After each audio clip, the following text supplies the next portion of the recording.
Un tirage un peu spécial aujourd'hui, puisqu'il va concerner les capacités humaines extraordinaires. Alors de quoi s'agit-il? Eh bien il s'agit de personnes, d'êtres humains comme vous et moi, mais pas tout à fait comme vous et moi, puisque ce sont des gens qui font des choses dont nous ne serions probablement pas capables. En tout cas, moi, je ne serais pas du tout capable de faire ça. J'ai vu il y a quelque temps une petite vidéo d'un yogi, alors qu'on suppose indien ou quelque chose comme ça, qui s'allongeait sur un lit de ronces, une espèce de matelas fait de ronces, et qui, ma foi, semblait parvenir à rester très calme, très concentré, malgré l'inconfort, et c'est peu dire, des ronces qui le piquaient de partout. Et puis aujourd'hui, j'ai vu cette fois-ci une vidéo du même genre de personnage, un yogi qui s'installe en position de méditation dans la nature par un temps glacial, et puis qui médite, qui reste en méditation alors que la neige tombe, lui tombe dessus, il est, on le voit recouvert de neige, et ben c'est pas grave, il continue. Et apparemment, en arrivant à ne pas ni mourir ni tomber gravement malade, ce qui serait certainement mon cas.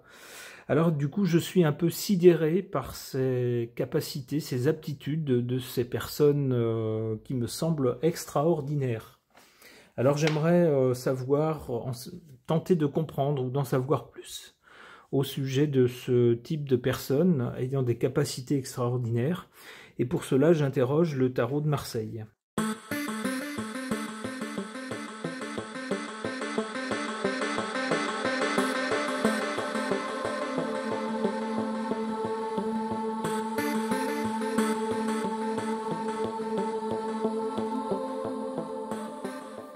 En carte centrale, on a la carte du monde qui constitue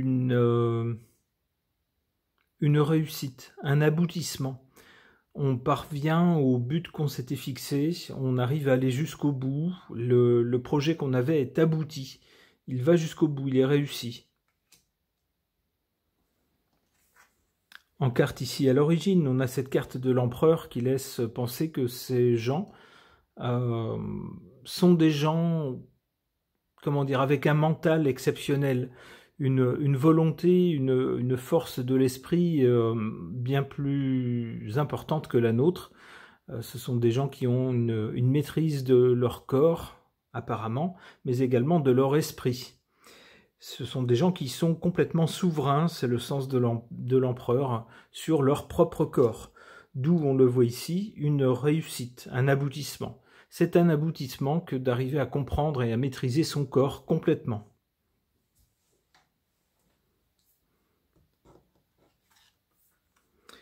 Du côté de la conséquence ou de l'avenir, on a cette carte de la roue de fortune qui évoque un changement, alors un changement en particulier de personne. Alors difficile d'interpréter cette carte à ce stade. Alors ici on voit divers personnages, alors peut-être que ça représente l'apprentissage qu'on a à l'heure actuelle des personnes qui ont fait un cheminement jusqu'à parvenir à dominer complètement leur corps. Ce sont des gens qui actuellement sont en haut, sont tout en haut, mais bien sûr ces personnes vont prendre de l'âge, leurs capacités vont forcément décliner, et puis il y a d'autres gens qui, eux, sont plus jeunes et qui sont encore sur la voie de l'apprentissage, de la maîtrise de leur corps, qui, eux, à ce moment-là, eux, termineront leur ascension et seront à leur tour au sommet. C'est comme ça que je comprends cette carte.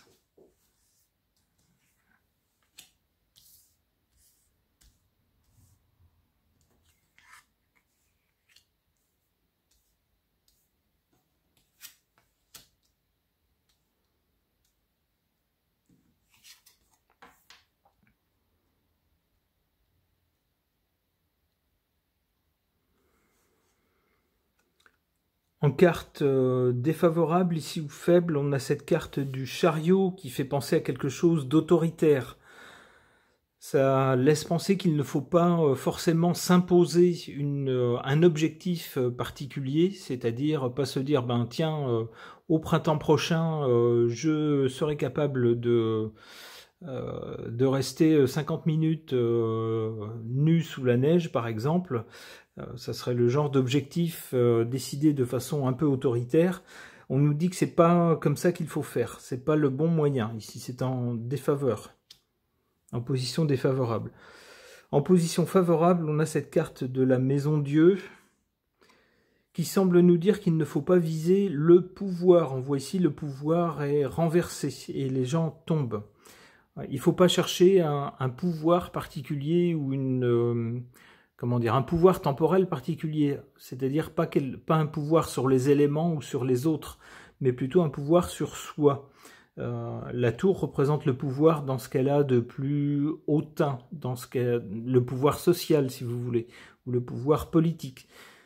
Ici, on nous montre que c'est pas ça qu'il faut chercher, puisque la couronne est foudroyée. On voit des gens qui tombent à terre, qui doivent rester en contact avec la terre, avec le physique, le concret, et ne pas se perdre dans des idées de pouvoir, mais au contraire, tenter de... Alors, on a vu dans l'image du yogi qui médite, il est assis par terre, directement, en contact avec la terre. C'est ce qu'il faut, et non pas se perdre dans des idées de grandeur. Donc, grosso modo, il ne faut pas viser le pouvoir, paradoxalement, pour parvenir à l'acquérir. En tout cas, le pouvoir sur soi, hein, pas un pouvoir monétaire ou un pouvoir sur les autres, mais un pouvoir sur soi. C'est ce que nous dit cette carte.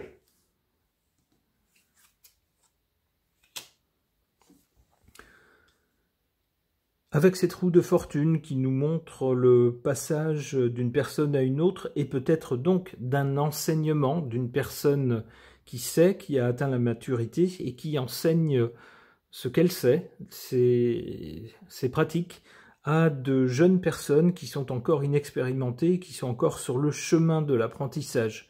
Alors ces personnes, si elles transmettent leur savoir, c'est pas juste par bonté d'âme, c'est parce qu'elles savent qu'elles n'auront qu'un temps limité sur notre terre et qu'il va leur falloir laisser leur place à d'autres personnes. Et c'est comme ça que se transmet la force. Alors la force, c'est pas la force brutale pour taper sur quelqu'un d'autre, mais la force de caractère, la force de pouvoir dominer son esprit et son corps.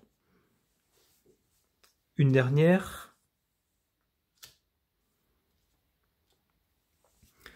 Le jugement, donc avec ce jugement, on voit bien quelqu'un de plus élevé qui transmet un message à des personnes au départ qui n'ont rien de particulier, on le voit, elles n'ont rien sur le dos, mais qui se lèvent, qui parviennent à se lever, littéralement presque la transmission du savoir de ces personnes qui savent, qui ont, elles, une expérience, la transmission de ce savoir à d'autres personnes qui, elles, au départ, ne savent pas, font partie du commun des mortels, les aident à s'élever, on va dire, au-dessus des autres, alors non pas socialement, mais au niveau personnel, au niveau de leur mental personnel et de la maîtrise qu'elles ont de leur mental et de leur corps.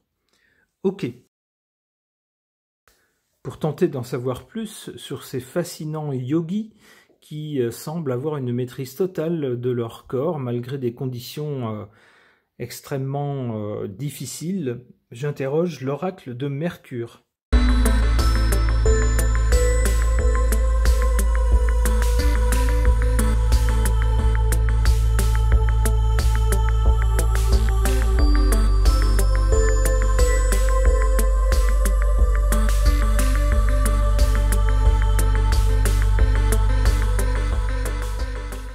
Alors voilà une suite de cartes très intéressantes et très parlantes, je trouve. En commençant ici avec du côté du passé ou de l'origine, cette carte de la demeure.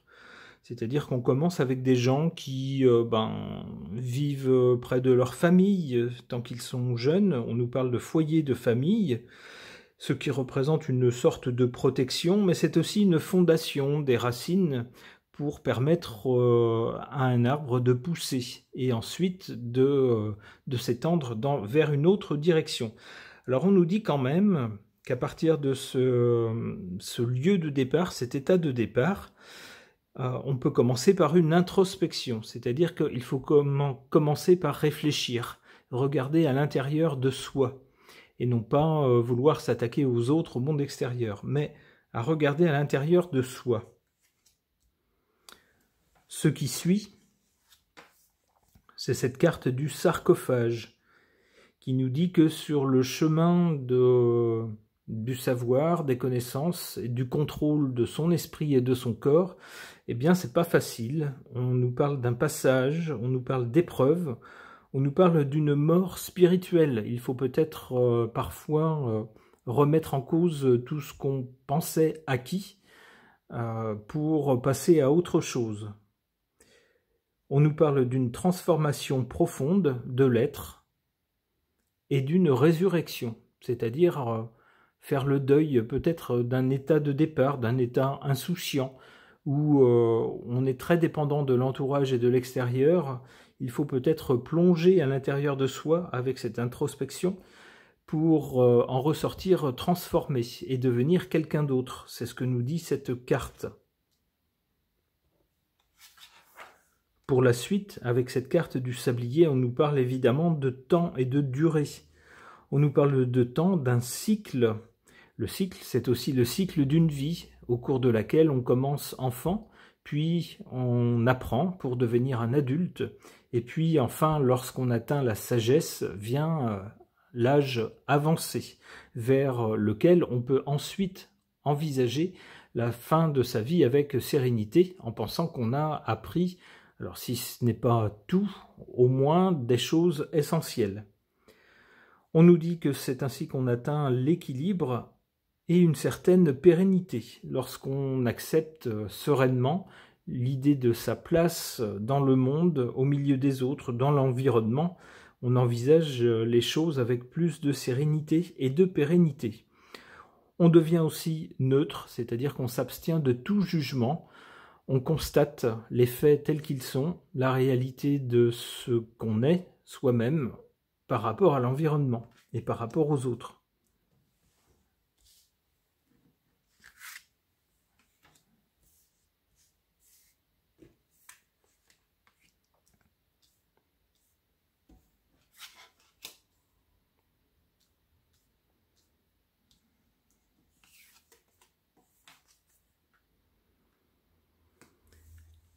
En carte ici défavorable, en carte faible, on a cette carte du triomphe.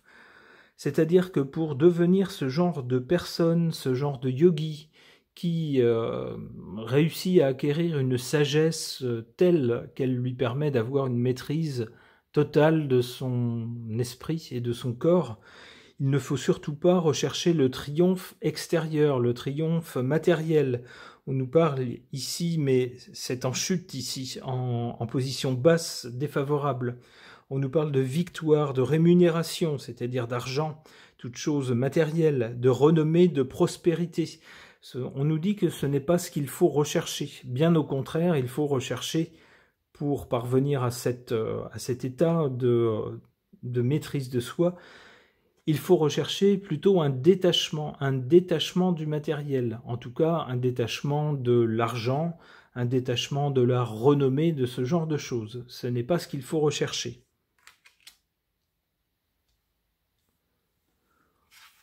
En carte ici valorisée, en carte haute, on a cette carte de l'amphore qui nous parle de matérialité, de pragmatisme, de construction, de travail et d'incarnation. Alors s'il ne faut pas rechercher des succès superficiels, des succès matériels, on ne peut néanmoins pas faire abstraction de notre environnement, de la terre telle qu'elle est, sous nos pieds, de l'air que nous respirons, qui fait donc partie de nous et dont nous nous nourrissons, et puis eh bien de la matérialité de notre corps, qui est justement celle qu'on cherche à maîtriser lorsqu'on veut devenir quelqu'un comme ces yogis. Il faut donc être pragmatique, ressentir son corps tel qu'il est, et puis le travail sur soi demande une certaine construction. On construit petit à petit son chemin vers cette maîtrise, avec, comme on l'a vu, de la méditation entre autres.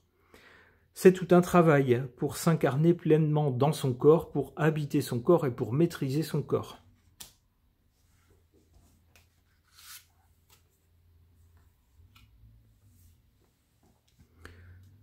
Ici, du côté du résultat, avec le sablier qui matérialise le temps, on nous dit qu'ensuite, effectivement, vient le trophée.